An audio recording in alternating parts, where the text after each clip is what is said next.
My first memory of Grandma Lenora is her perfume and her verdict. The perfume was sharp, church lady floral. The verdict was quieter, delivered like scripture. That one stays on the edge of the photo. I was 5, in a stiff little sweater, trying to stand beside my cousins at Easter. Lenora angled her chin at me like I was a stain on the wallpaper. My mom's smile tightened, my dad's eyes dropped, and I learned something early. In our family, shame had a seating chart. The story I grew up with was simple. I was a complication, a mistake made before the right vows, before the right timing, before the right approval. Lenora didn't say child. She said consequence, like my existence was a warning label. Every holiday came with a lesson. My cousins, Mason and Delia, arrived in matching outfits and left with matching attention. Lenora would fuss over their hair, their grades, their bright futures. I got the kind of praise you give a stray cat you don't want to feed. Well, you're still here. At 9, Delia got a weekend at a fancy horse camp. I got a church pamphlet called Character Through Humility, with a sticky note that said, "Be grateful for correction." At 12, Mason got a new gaming console. I got a used sweater that still smelled like someone else's cologne. When I complained, my dad would rub his forehead and say, "Just don't poke the bear." My mom would whisper, "She's old school. She doesn't mean it like that." Lenora meant it exactly like that. One summer, she hosted a family values barbecue. Family values, like we were a product line she was protecting. She pulled me aside near the cooler, away from the laughter. "You know why you don't get the same, right?" she asked. I stared at my sneakers, because looking at her eyes felt like touching a hot pan. "You were born outside the proper order," she continued, "and disorder invites punishment. If I coddle you, I encourage sin." "I didn't do anything," I said. Lenora smiled. "Exactly. You didn't do anything to earn belonging." By 14, I knew the rules. Don't ask for help. Don't expect fairness. Don't cry in front of anyone who might report it back to her. At 15, my school held an awards night in the cafeteria. I won a small academic scholarship, nothing life-changing, but it felt like proof I wasn't broken.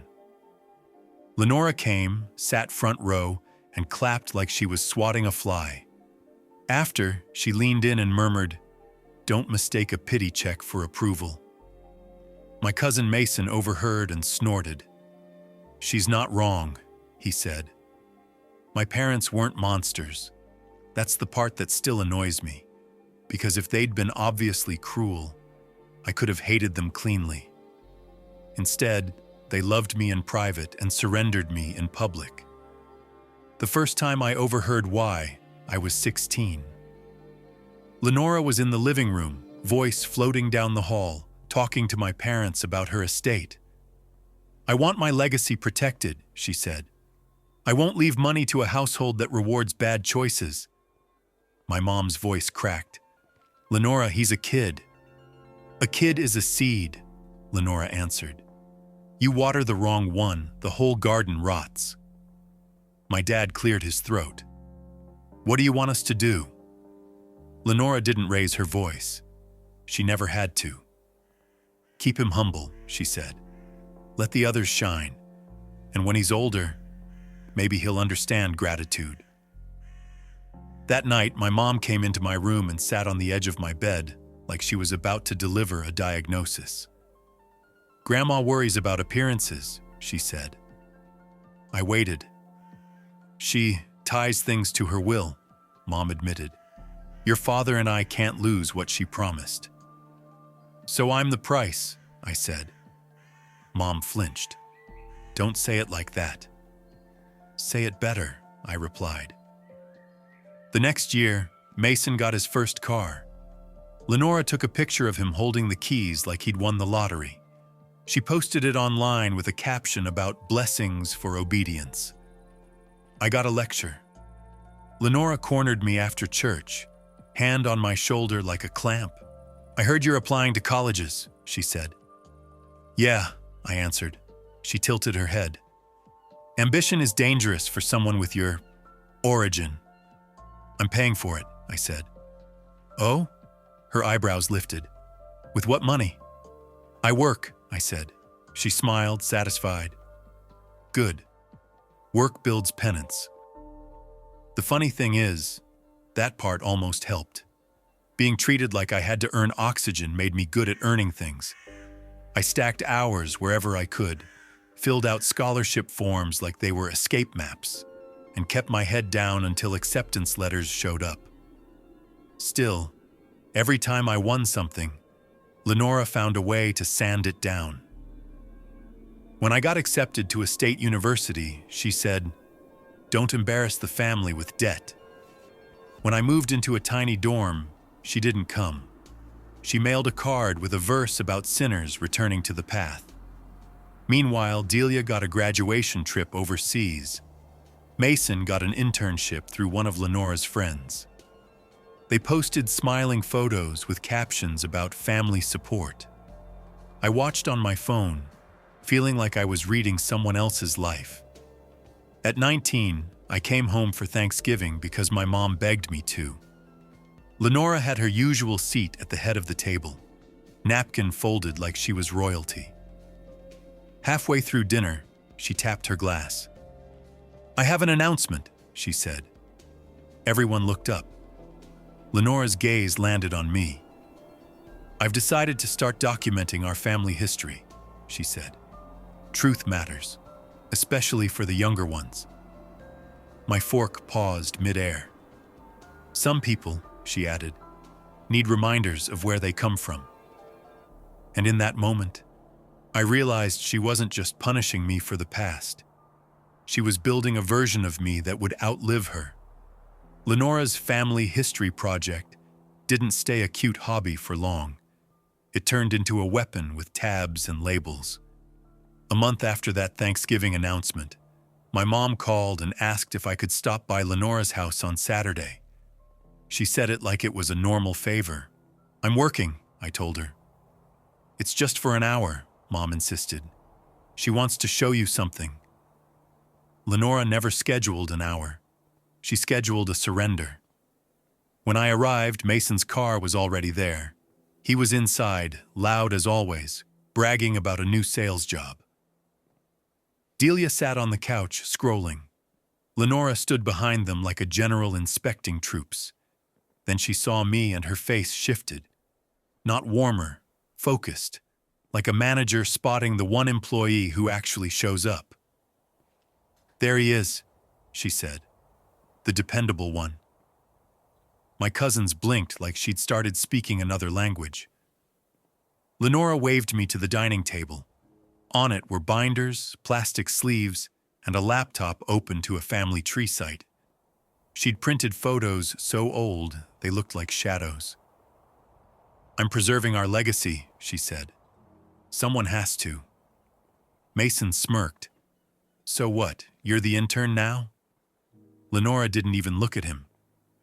"He can follow instructions," she said, "and he doesn't get distracted by shiny things." It was the first time in my life she'd aimed at someone else. It didn't feel like justice. It felt like I'd been drafted. I knew, in my bones, this was the start of something I couldn't undo. She assigned me tasks: scan, label, upload. Simple work, except she hovered like the paper was sacred, and I was a thief. Every few minutes, she'd slip in a comment. "Don't misplace anything. Some people lose things. Easily. Use gloves. Careless hands ruin history. Be gentle. This family has survived enough mess." By the time I left, I'd scanned 50 pages and somehow felt guilty for breathing in her kitchen. A week later, Lenora called me directly. She never called me directly. "I've decided you'll be my archivist," she said. "I didn't apply," I replied. A pause, then her controlled little laugh. You always did confuse duty with choice. I'm busy, I said. I have night classes. Then you'll come on Sundays, she answered, like we were negotiating the weather. I should have said no. I didn't. Part of me wanted to believe the shift meant something. That maybe after decades of being treated like an embarrassment, I'd finally done enough to be allowed. That illusion lasted 3 Sundays. On the 4th, Lenora was in a recliner instead of stalking the table. A crocheted blanket covered her knees. Her skin looked thinner, her eyes sharper. The house smelled like disinfectant underneath the perfume.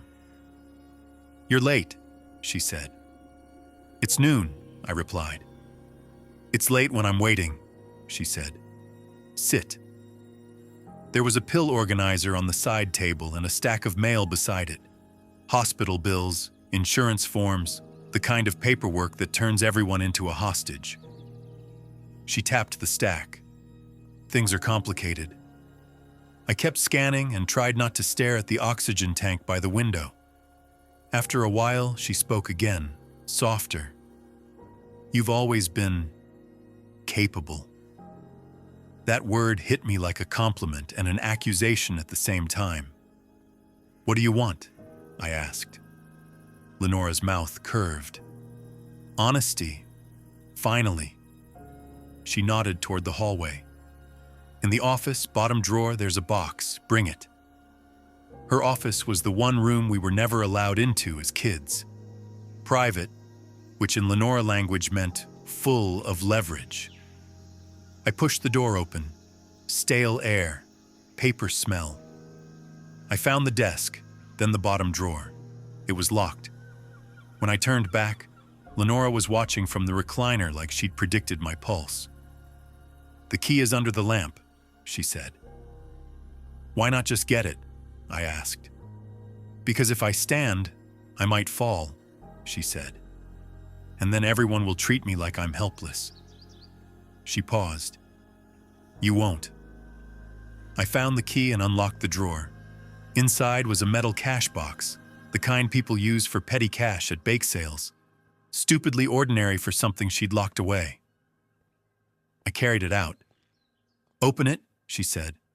Why me? Because you're careful, she snapped, then softened. Because you're not like them. I opened it. The top layer was boring. Deeds, tax statements, old insurance policies. Then a folder marked in thick black marker. Birth records. My stomach tightened. Lenora's voice went conversational. People misunderstand family, she said. They think it's love. It's not. It's order. I flipped the first document, a birth certificate, then another. Some were stamped amended. Under them was an adoption decree. The decree listed Lenora as the adoptive mother of a baby girl. The date was years before my dad was born. The name on the paper wasn't the name I'd known my whole life. My aunt, Delia's mom, was adopted. Lenora watched me, calm. Close the box, she said. No, I breathed. She raised one finger. Careful. You don't want to jump to conclusions. I dug deeper. There was a letter from a lawyer, a notarized statement, and a sealed lab report with a DNA company logo on it. I broke the seal. The report confirmed it. Lenora had no genetic connection to the daughter she'd worshipped in public for decades. And stapled behind it was a second page, an explanation with a family tree. One branch circled in red. My branch. Lenora's only biological grandchild. My throat went dry. The room felt too small for what I'd just learned. In the doorway, my mom appeared, holding a casserole dish like she'd brought dinner to a funeral. Her eyes snapped to the papers, and the color drained from her face. You opened it, she whispered. Oh God, you opened it. Lenora didn't look at my mom. She looked at me. Now, she said, we can have a real conversation. My mom set the casserole on Lenora's counter like it could stop a hurricane. "Please," she said, voice thin. "Close it. Put it back." Lenora didn't blink. "No, he's old enough to hear the truth." I held the DNA report with both hands. It felt absurdly light for something that explained my childhood. "So Delia's mom isn't—" I started. "Not mine," Lenora said, crisp. "Legally, yes. Blood, no." Mom's eyes begged me to drop it, but I was done being trained like a dog. "And me?" I asked. "What am I then?" Lenora folded her hands over the blanket. "You are my only real grandchild." My throat tightened. "Then why treat me like trash?" "Because reality needs discipline," she cut in. "People get entitled when they think love is guaranteed." Mom made a small sound. "Lenora, that's efficient," Lenora said. "And it worked. Look at you." I stared at her, waiting for regret. She looked proud. "Where did this come from?" I asked, tapping the report. Lenora's gaze slid to the hallway. "Your father," she said. "He was complicated." Mom swallowed. "You promised you'd never tell him." Lenora's smile turned thin. "Promises are for people without deadlines." Then her health dropped fast. Suddenly there were nurses, calendars, refills, and a family group chat that treated me like the default setting. Mason texted, "Need you Tuesday. I have plans." Delia texted, "She's anxious. She listens to you. Listens to me. Right." I went anyway, because my mom was tired and I wasn't going to punish her for finally cracking. Lenora watched me move through her house like I was staff.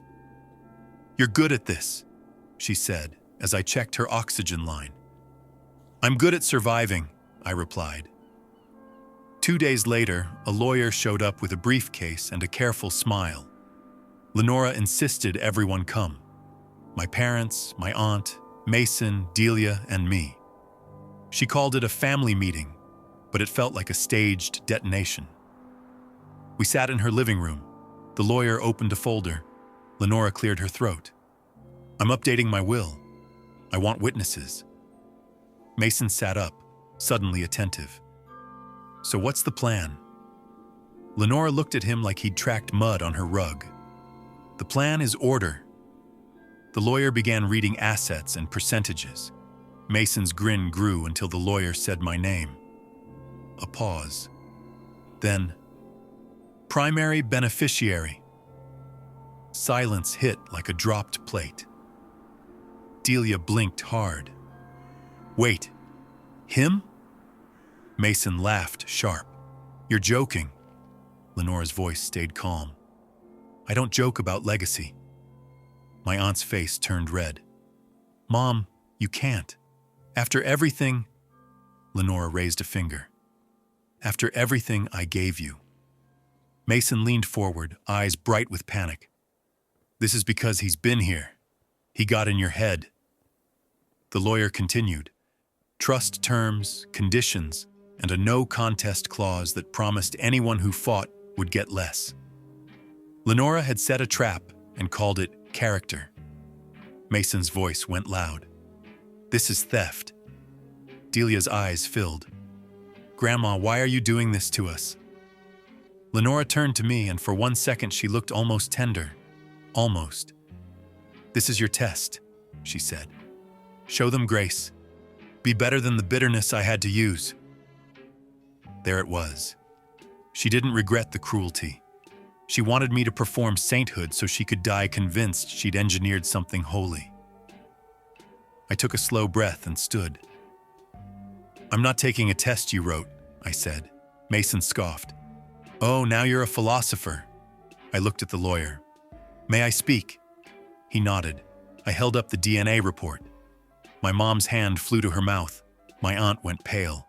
Lenora's eyes sharpened. Careful. I wasn't cruel. I was clear.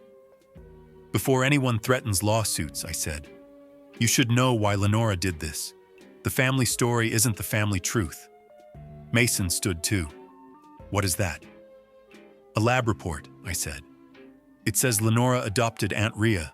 No biological link, which means Mason and Delia aren't her blood grandchildren. Delia whispered, "What?" My aunt's voice shook. "Mom, you told me," Lenora snapped. "Enough." I kept going. It also says I'm related to Lenora directly, which makes me the only biological grandchild. Mason's face twisted. "That's fake." "Contest it," I said, calm. "I have copies. So does the attorney." The lawyer cleared his throat. "The documentation is consistent." The room erupted. My aunt cried. Delia demanded answers. Mason started talking about fraud and my rights, like he'd been reading courtroom dramas instead of living a life. Lenora tried to regain control with a soft voice. "This is exactly why I needed him trained." I turned to her. "You didn't train me. You starved me." Her eyes narrowed. "Don't be dramatic." "I'm not," I said. "I'm finished." I walked out before the argument could pull me back in. 2 days later, Mason called from an unknown number. "Let's split it," he said. "Half. Keep it in the family." "It is in the family," I replied. "Just not your version." He went cold. "We'll contest. We'll drag you." "Then do it," I said. "Talk to my lawyer." He hung up. A minute later, Delia texted, "I'm sorry, I didn't know. I don't know who I am." I saved it for later, like a receipt, quietly. A month later, Lenora died. The will stood. Mason hired a lawyer anyway, then dropped it when his attorney explained the no contest clause in plain English. Delia stopped speaking to everyone for a while. My aunt went to therapy. My mom started saying I'm sorry, like she meant it. I used the inheritance the way Lenora never could. Quietly. I paid off my loans. I bought a small place with windows that faced the morning. I funded a scholarship at my old high school under my own name, not hers. When people asked if I felt victorious, I told them the truth. I didn't win because Lenora finally chose me. I won because I stopped letting her choose who I was.